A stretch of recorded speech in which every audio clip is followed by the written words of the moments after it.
The wound that wouldn't heal. It's 1919. The war is over, but the peace feels cold and heavy. In a grand hall at the Palace of Versailles, leaders gather to decide the future of Europe. Germany is not there to negotiate. It is there to accept. The terms are harsh. Germany must take full blame for the war. This is the war guilt clause. It must give up land, reduce its army, and pay a crushing price, £6.6 billion in reparations, an amount so large it feels impossible. Back home, the mood is not relief. It is anger, shame, and confusion. Men who once marched in uniform now sit on street corners, jobless, forgotten. Factories are quiet. Food is scarce. Families struggle to get through each day. Many feel betrayed, not just by their enemies, but by their own leaders. As the years pass, things get worse. By 1923, the German economy begins to collapse. Money loses its value almost overnight. Prices rise by the hour. A loaf of bread that costs a few marks in the morning may cost millions by night.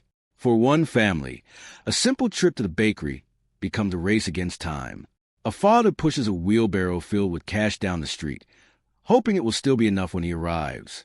Children stay home, hungry. Their mother burns stacks of banknotes just to keep the house warm, because the paper is worth more as fuel than as money. This is not just poverty. It is chaos. People begin to lose faith in everything, government, money, the future itself. And when people feel like they have nothing left, they start to listen to anyone who promises change. Voices grow louder. Anger turns into action. Small groups begin to gather in beer halls and crowded rooms, talking about blame, pride, and revenge. Germany is wounded, and the wound is not healing. And somewhere in Munich, a failed painter is taking notes. The rise no one stopped. The anger did not stay quiet for long. In Munich, the failed painter now had a voice. His name was Adolf Hitler. He spoke in crowded beer halls, blaming others for Germany's pain. Many listened. Some believed him. In 1923, he made his first move, the beer hall putsch, a failed attempt to take power by force. It should have ended his story. He was arrested, put on trial, and sentenced to prison. This was a moment where it could have stopped, but it didn't. The trial gave him a stage. He used it to spread his ideas. In prison, he wrote a book. He laid out his plans, his hatred, his vision for Germany. Instead of being forgotten, he became known. When he was released, he chose a new path, not force, but politics. Year by year, his support grew. The country was still weak. Then came the Great Depression. Jobs vanished. Banks failed. Fear returned. And once again, people looked for answers. In 1932, millions made a choice. The Nazi Party won 37% of the vote. Not a majority, but enough. Enough to make Hitler impossible to ignore. Another moment where it could have stopped, but it didn't. In 1933, he was made chancellor. Soon after, he took full control. Laws changed. Freedoms disappeared. Opponents were silenced. Germany was no longer a democracy. Outside Germany, the world watched. In 1938, Hitler began to take land beyond his borders. Austria first. Then he turned to Czechoslovakia. Europe held its breath. Britain's leader, Neville Chamberlain, flew to meet him in Munich. They signed an agreement. Hitler would take part of the land and promise no more. Chamberlain returned home, holding a piece of paper. He stood before a crowd and said, "Peace for our time." For many, it felt like relief. But in Vienna, that same week, a Jewish family packed their belongings in silence. Shops owned by people like them had been smashed. Neighbors no longer spoke. Fear filled the streets. Peace did not feel like peace to them. It was another moment, another chance, but it passed. On September 1st, 1939, German forces crossed into Poland. The world had run out of chances. The catalyst, Blitzkrieg and the fall of Europe. War does not begin slowly. It hits fast. Germany has a new way of fighting. It is called Blitzkrieg, lightning war. Tanks move quickly across land. Planes strike from the sky. Soldiers follow behind, breaking through before the enemy can react. Speed, shock, and fear all at once. No army in Europe has seen anything like it. In September 1939, Poland is attacked. Bombs fall from above. Tanks roll through the fences. Within 27 days, Poland is gone. The world watches. Still, it hopes the war will stay small, but it spreads. In April 1940, Germany turns north. Denmark falls in just 6 hours. Norway soon follows. Then comes a moment no one expects. In May 1940, Germany attacks the West. Belgium and the Netherlands fall quickly. Then the unthinkable happens. France, one of the strongest nations in Europe, begins to collapse. Cities are bombed. Roads fill with families trying to escape. Soldiers fall back again and again. The famous French army, built to stop this exact threat, cannot keep up. In June 1940, France falls. 46 days. It feels impossible. Now Britain stands alone. But before the final blow, there is one desperate moment. At a place called Dunkirk, hundreds of thousands of Allied soldiers are trapped on the coast. Behind them, the sea. In front of them, the German army closing in. There is no clear escape. Then something strange happens. Boats begin to appear on the horizon. Not warships at first, but small boats, fishing boats, river boats, even private yachts. Civilians cross in the water to rescue soldiers they have never met.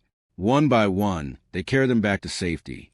Over 340,000 men are saved. It is not a victory, but it is not a defeat either. It is survival. Still, the larger picture is clear. By the summer of 1940, Nazi Germany controls more of Europe than Napoleon ever did. Peak horror, the human cost. As Europe falls under Nazi control, the war changes. It is no longer just about land or power. It becomes something darker. 6 million Jews are killed. 11 million people in total lose their lives in the Holocaust. But these are not just numbers. They are families, names, stories, erased. At a place called Auschwitz-Birkenau, trains arrive day and night. People step out, confused, cold, holding bags they were told to bring. They stand on a long ramp. Guards point left or right. No time to think. No time to ask why. One line is for work. The other is for death. At this single camp, over 1.1 million people are killed. In 1944, a young man named Primo Levi arrives here. At first, he does not understand where he is. Then he sees the smoke. He smells in the air. And in that moment, he realizes the truth. This is not a prison. This is a place built to destroy people. Far to the east, the war becomes even more brutal. Germany invades the Soviet Union. What follows is the deadliest fighting the world has ever seen. Cities are burned. Soldiers fall in the millions. In Leningrad, the city is surrounded. No food, no help, no escape. The siege lasts 872 days. People grow weak. Hunger takes over. Some boil glue from wallpaper just to stay alive. Others lie down in the snow and never get back up. Still, the city does not surrender. By the end of the war, around 27 million Soviet people are dead. And then the war spreads even further. On December 7, 1941, the sky over a quiet harbor turns dark with planes. Bombs fall. Ships explode. Smoke fills the air. This is the attack on Pearl Harbor. In a single day, the United States is pulled into the war. Now, no part of the world is untouched. And the storm is only getting stronger. The moral tests, choices that define nations. As the war reaches its darkest point, people are forced to make choices that have no good answer. In April 1943, inside the Warsaw Ghetto, a group of fighters make a decision. They are outnumbered, outgunned. They know they cannot win. There are about 700 of them. Most have only small weapons, pistols, a few rifles, homemade bombs. Outside, the SS waits. These fighters understand what is coming. If they do nothing, they will be taken away and killed. Quietly, without a fight. So they choose something else. They choose to resist. The uprising begins. Gunfire echoes through narrow streets. Flames rise from buildings. For weeks, they hold on, not to win, but to show the world they did not go quietly. They fight and they fall. Far away, another choice is being made. In 1943, Famine spreads across Bengal in British India. Crops fail. Food is scarce. People starve in the streets. Around 3 million die. At the same time, grain is still being moved for the war effort. Ships carry food away while people at home go hungry. The leader of Britain, Winston Churchill, faces pressure to act. But the system continues as it is. Another choice, another cost. Then comes Dresden, a German city, filled with civilians and refugees. In 1945, waves of bombs fall from the sky. Fire spreads so fast it creates its own wind. Streets turn into flames. Tens of thousands die. The question grows louder. Is there a moral way to fight an immoral war? And then, the final choice. August 6, 1945. A single bomb is dropped on the city of Hiroshima. In seconds, the city is gone. One survivor later remembers. I saw a bright flash, then everything turned dark. People were crying, burning, calling for help. At the same time, in Washington, Harry S. Truman gives a statement. The bomb was used to shorten the agony of war and save lives. Two voices, two views of the same moment. A choice that ended the war, and a choice that still echoes. The reckoning, Nuremberg, and the New World. The war ends. The guns fall silent. But the questions do not. What do you do after something like this? In 1945, the world tries something new. In the city of Nuremberg, the leaders of Nazi Germany are put on trial. For the first time in history, powerful men are judged not just for losing a war, but for starting it and for the crimes they ordered. These are the Nuremberg trials. The evidence is shown in open court. Camps, orders, witnesses, survivors. Some of the men who once gave commands now sit in silence, listening as their actions are read out loud. The message is clear. Even leaders can be held responsible. At the same time, the world tries to build something better. A new group is formed, the United Nations. Its goal is simple, but bold. Stop another war like this from ever happening again. Countries that were once enemies now sit at the same table. But peace is not easy. Europe is broken. Cities are in ruins. People have no homes, no jobs, no food to help rebuild. The United States launches the Marshall Plan. Money, supplies, and support begin to flow into damaged countries. Slowly, life starts to return. But even as one problem is being solved, another begins. In 1948, a new nation is created, Israel. For many Jewish people, it is a place of safety after years of horror. But at the same time, around 700,000 Palestinians are forced to leave their homes. Two stories begin at once: hope and loss. The world is trying to move forward, but the past is still close. And yet, even in the ruins, life finds a way. In Berlin, jazz music plays in broken cafes. People sit among damaged walls, listening, trying to feel normal again.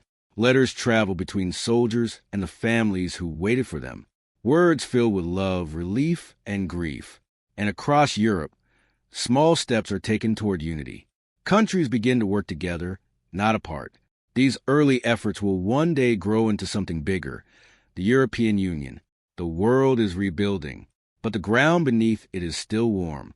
The cold shadow, decline of the old order. The war is over, but the old world does not come back. Something has broken for good.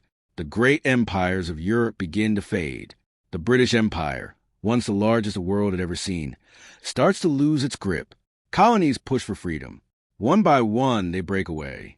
The idea that civilized nations would never fall into such violence is gone. The war has shown what modern countries are capable of. And almost at once, a new line is drawn. In 1946, just 1 year after victory in Europe, Winston Churchill gives a speech. He warns that an iron curtain is falling across the continent. On one side, Western nations. On the other, the Soviet Union. Allies during the war, now becoming rivals.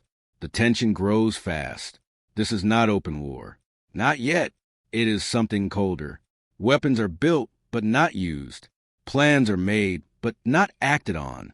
Both sides watch each other, waiting, fearing what the other might do next. And now there is something new: nuclear weapons. The same power that destroyed Hiroshima now hangs over the world.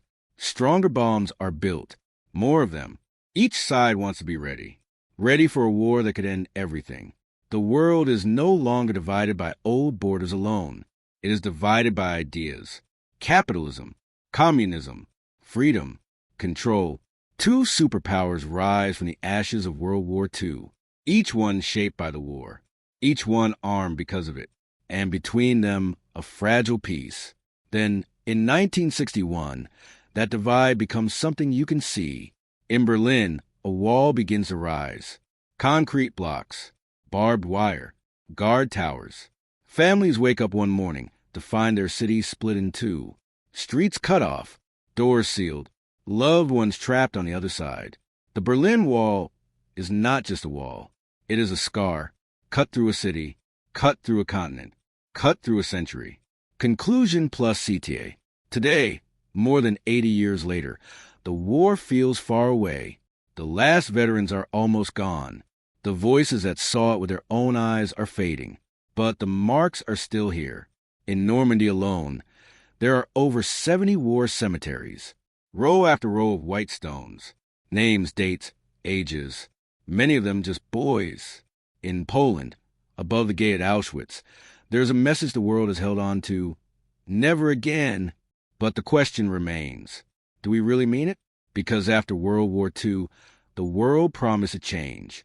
It gave us the Universal Declaration of Human Rights, a clear line between right and wrong. It gave us the word genocide, so we would never ignore such crimes again. And it built the United Nations, meant to keep peace between nations. These were not small things. They were meant to protect the future. And yet, the wound never fully closed. Genocide has happened again, and again, different places, different people, but the same silence, the same delay, the same failure to act in time. The truth is hard, from a humiliated painter in Munich to a mushroom cloud over Hiroshima. This is what happens when the world looks away for too long. But history is not just about the past. It is a warning. If this story made you see World War II in a new way, hit like. It really helps more people find it. Subscribe for the next one.